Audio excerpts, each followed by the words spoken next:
Today on Driven by Purpose, we are joined by a leader whose strategic insight and financial expertise have guided some of the most influential businesses across the UAE and KSA. Khushboo's 15-year-long career is rooted in empowering leadership teams to make smarter, more future-ready decisions. Her approach to advisory blends deep financial expertise with a strong commitment to integrity and purpose. She also serves as the chairperson of ICAP UAE, where she champions professional excellence, builds community within the accounting field, and leads initiatives that strengthen the next generation of finance leaders. Today, we'll explore the purpose behind her leadership journey, the challenges she sees in boardrooms, the evolving business landscape in the region, and the legacy she hopes to build within the world of finance and governance. Please join me in welcoming Khushboo Mushtaq to Driven by Purpose. Hi Khushboo, good morning. How are you doing today? Hi Armin, thank you very much. I'm good. How are you? Great, Alhamdulillah, thank you. So Khushboo, I'm really excited to have a conversation with one of the few finance leaders and professionals I know as women in the region and in the UAE. Also from my neighboring country, Pakistan. I'm really proud to see you flourish in this role and also lift up other women in this role. So really admire women like you who are doing every single thing they can in their capacity to support other women. So thank you very much for doing that. I'd like to start with your journey. I'm sure your journey hasn't been very easy as well. So how did Khushboo's career begin, if you may? Start with that. Oh, Armin, thank you very much for this opportunity. I'm excited. I'm happy to share my journey, my ideas, my thoughts with your audience. So starting from my background, I am a chartered accountant by profession. I'm from Pakistan. I started my career from Ernst & Young, Pakistan, EY. So I was an auditor there and I spent around 5 to 6 years with EY. Then I moved to BDO, that's another audit firm. Around 10 years back, approximately 10 years back, I came to UAE and we started this practice. We call it ATH Gadling. It's an accounting advisory and tax practice. And Alhamdulillah, we've been fortunate enough. We got the opportunity to spread our wings to Saudi and Bahrain as well. And we have a back office in Pakistan. So we are having approximately a team of 350 plus people under us. And I'm glad I'm leading one of the department, which is advisory. And my focus areas are financial and transaction advisory. So starting from audit, I moved to advisory. So that's my quick background. On a separate note, I do a little bit volunteer work as well. And I'm a part of the ICAP's chapter in UAE. So basically our Institute of Chartered Accountants of Pakistan has a chapter in UAE for the members in UAE itself. And I'm leading that chapter at the moment. I've been associated with the chapter for last 7 years in different capacities. And now I am the chairperson of that chapter for this tenure. So that's a bit about me. Very, very interesting. And great that you're leading multiple roles in your life, in your career. So hopefully we'll see more and more leadership roles coming out of you. This is just the beginning. And Inshallah. I pray and I hope Thank you grow for the further and wishes. further.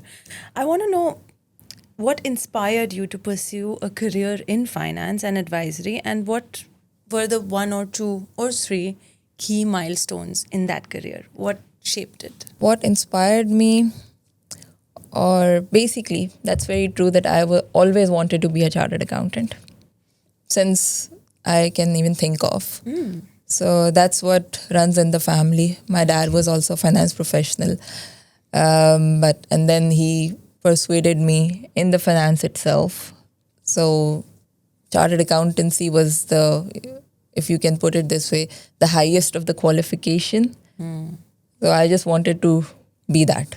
I know that very well because my parents both are finance backgrounds as well. My dad is a Nice. CA, and my mother has also been from the finance background. She's done MBA finance, so they also wanted me to be in finance at Okay. some level. But I never thought I would be a success there. But somewhere in my journey, I keep coming back to finance in some way or the other. It's sort of my comfort zone, Yeah, so I yeah, we understand can where see it that. comes. I understand where that comes from. You know, it's kind of a legacy that you've brought on. Yeah, so that inspired me. That was um, encouraging as well, honestly. Interesting. Although I shifted from medicine, I Ooh. started my high schooling was in medicine Really? Okay. because you say that, okay, let's start doing it, then choose the path. Because, of course, if you go back 15 years back, Yeah. so there was no proper counseling sessions. Yes. You don't know what to do. Yeah. So I started with this. Then I got the opportunity to move to finance. Initially, it was a bit difficult, honestly, but with time, it became more interesting. Became easy as well because it was, my own wish. So when you want something, you make sure you do it any way possible. So that was the only thing.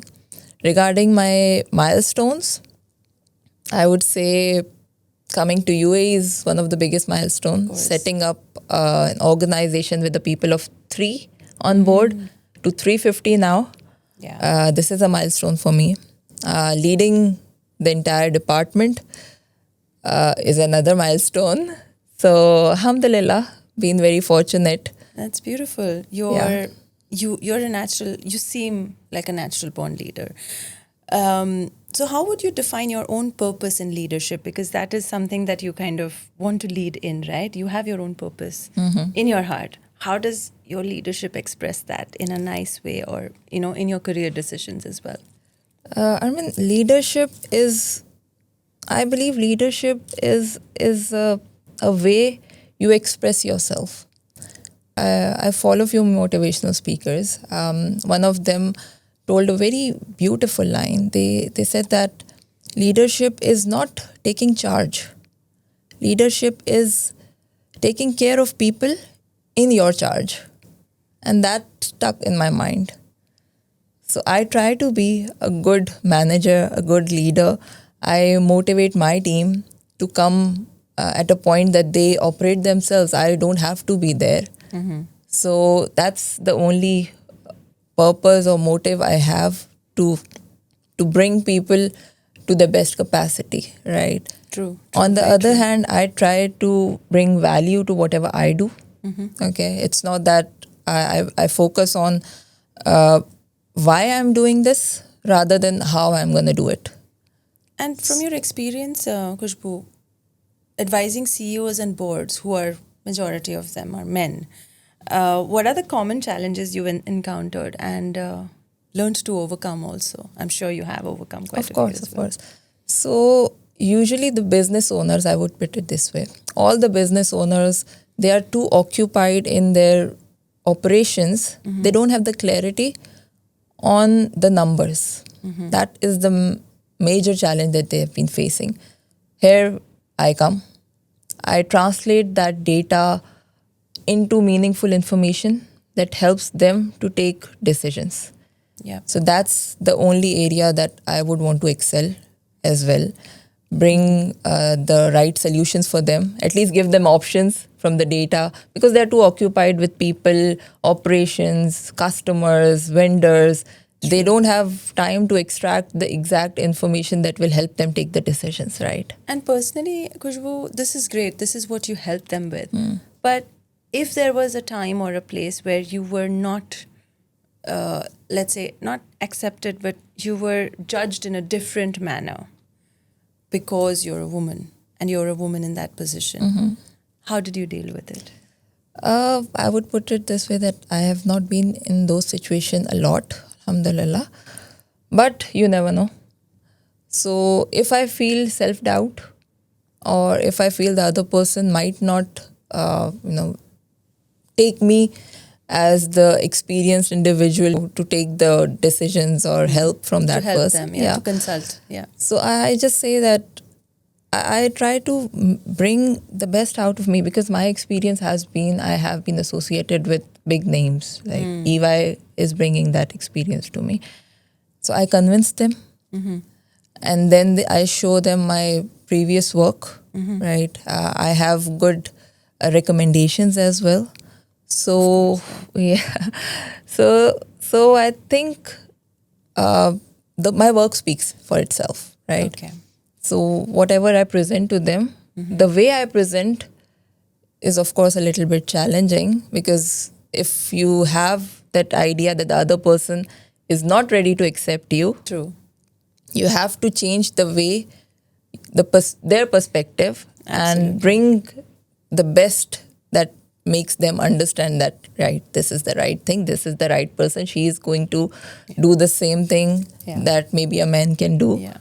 So if you haven't faced those challenges, have you noticed and probably seen in your career other professionals, other women facing those challenges? And Yes, unfortunately I have. How have you helped that situation? Okay, so Have you? again, I'm sure you of have. course. Yeah.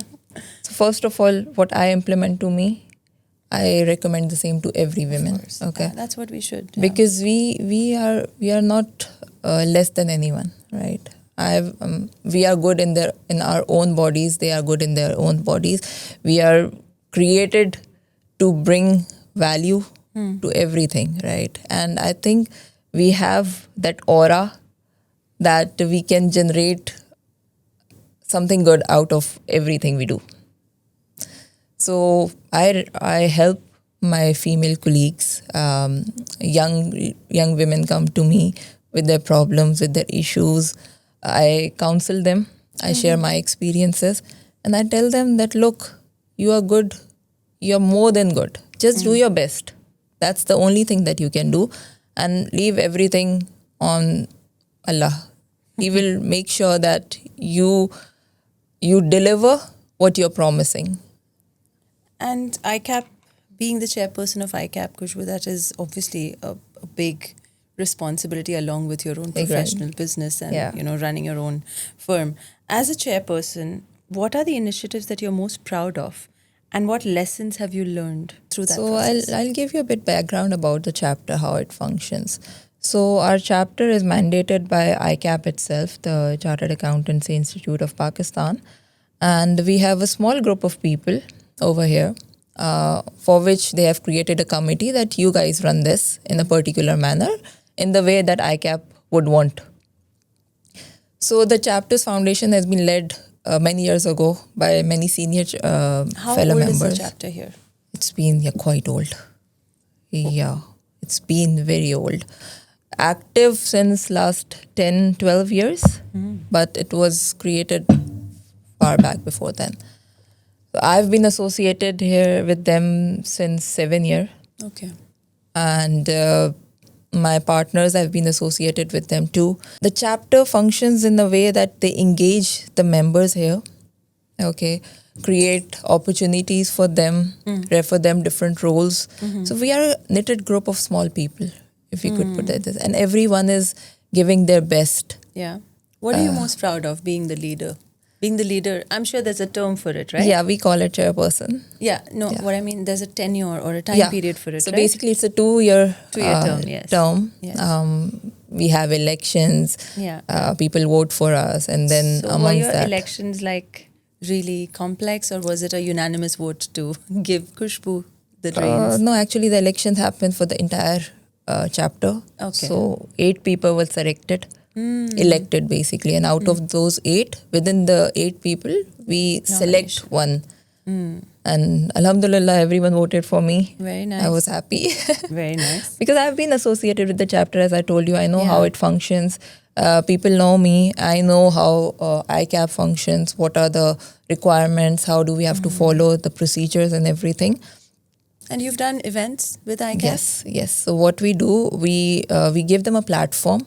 Where that's what actually I'm proud of. The foundation was led far back, but we are bringing it to the next step. Very good. And it could not be possible without a team. Yep. So the team that I have, alhamdulillah, is very good. Yeah. They all support each other. They bring new ideas Yeah. on the table, and we accept everything, whatever everyone says, and then we try to enhance it in a way that becomes helpful for our members. Yeah. So- I met you at one of the tax events. Yeah, right? that was Earlier my this first year. event Really? because I Okay. took charge in July. Okay. And August we did that Yeah. event, yes. So Very since nice. tax was due this September, Exactly. and all the members were looking for something more important, some good information, and we had a good event. We got speakers from all Big Four. We got speakers from even tech speakers, Yes. e-invoicing, and so many areas that we I covered. was just going to ask you about e-invoicing. That's the new buzzword Yeah. in the finance sector and the tax sector. Delve a little bit about that and what you think entrepreneurs, women entrepreneurs, small business owners, micro business owners should be taking care of or doing for this. See, Because it's 2 in- years hence, right? Exactly. So not only e-invoicing, I would say that all the new entrepreneurs, they need to fix things in a way that they don't face issues later on, Yeah. right? So the only thing to survive is focus on your compliances. There are a lot of compliances. E-invoicing is one of them. Tax compliances, AML compliances.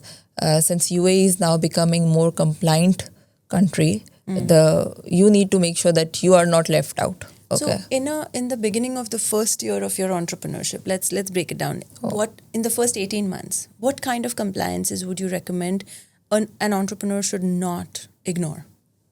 Every compliances, there is All? no option to But ignore with compliance. with compliance, wouldn't it increase cost?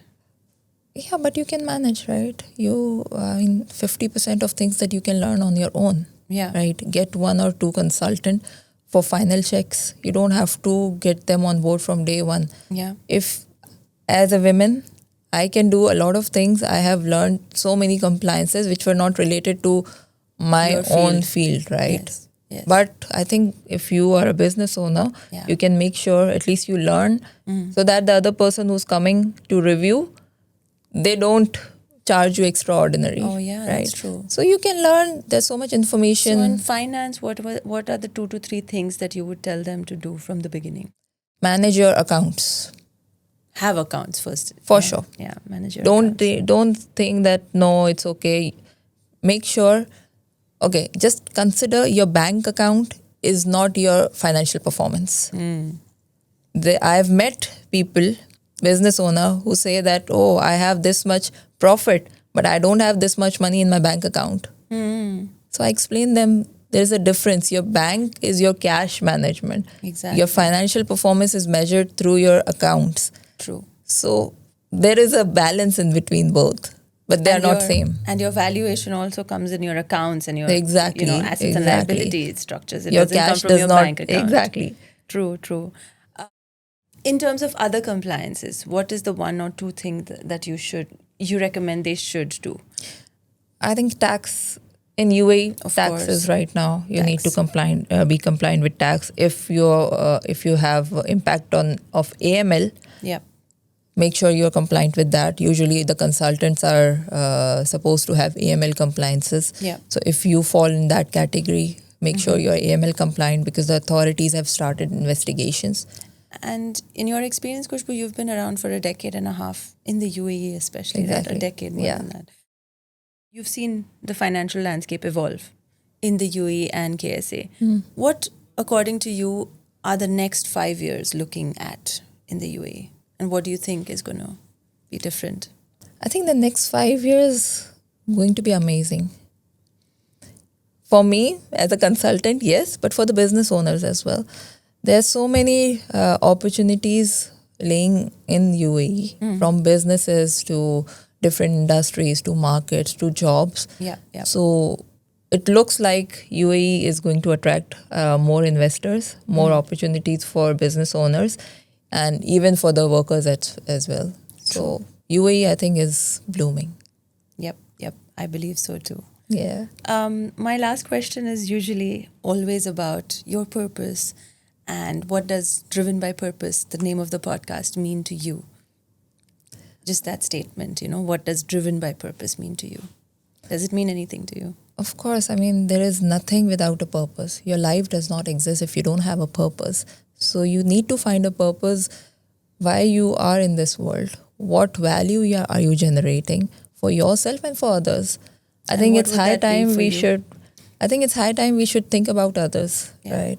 So for me, I think if I make a single person's life better, I think I've achieved everything. So my focus is that within my limits, I try to bring opportunities for women usually within my organization. I know a lot of women who started from accountancy background. They are chartered accountants. They are highly qualified, but because of some reason they had to take a break, usually family break, and then they move to different locations. Their husband moves, so they have to move as well. Yeah. So if I get to know anyone and they are looking for opportunities, they have 5 years, 6 years break, they're out of work, they're out of the new trends, I bring them to me within my organization. I train them a little bit, bring them up to par, and then I make sure that I help them getting better opportunities within the same Yeah. field. Yeah. So that at least they are happy, they start their work, they start where they left for whatever reason, of course, good, bad, that's up to them. But whenever that thing happens, You then feel- they come back to me, Khushboo, I'm so happy, thank you so much for giving me the opportunity, although I didn't do anything. Yeah. You Like, just but enabled them. Exactly. So that makes me very happy. And it's not only me. It has to be, I would like to give the credit to the entire team.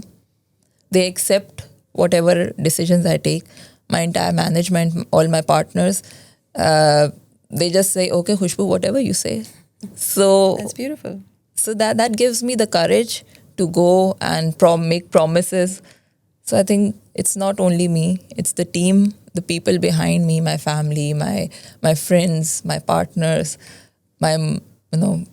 the people I look up to. Yep. So it's not only me. You cannot do anything alone. So yeah. Amazing. Thank you so much for having said yes to doing this, and thank you so much for being here. I hope this was easy and interesting for you as well. No, I think it also gives me a good perspective that what more can I do now? So I think I have done a lot, but I am still looking to explore more areas where I can Make an impact. Exactly. Yeah. From the time I've met you and from the time we've interacted, even during this conversation, which lasted probably a couple of minutes, 20 minutes, I can see the fact that you want to make some changes and you want to make an impact. You want to leave behind an impactful world. I think that's what we all are here for, Yeah. right? Yeah. I mean, you come and you go, and how would people remember you? At Exactly. least do something good. Yeah. So in your own capacity, you don't have to build some empire for them, Yes, right? yes. But as I said, just try to change one person's life. Yeah. It could be a small child. And it will just cascade into something Exactly. else. Thank Yeah. you so much. Thank you very much, Armin, for having me. It was a wonderful conversation. Thank you. Hope to see you again. Yes, of course, for sure. Thank you.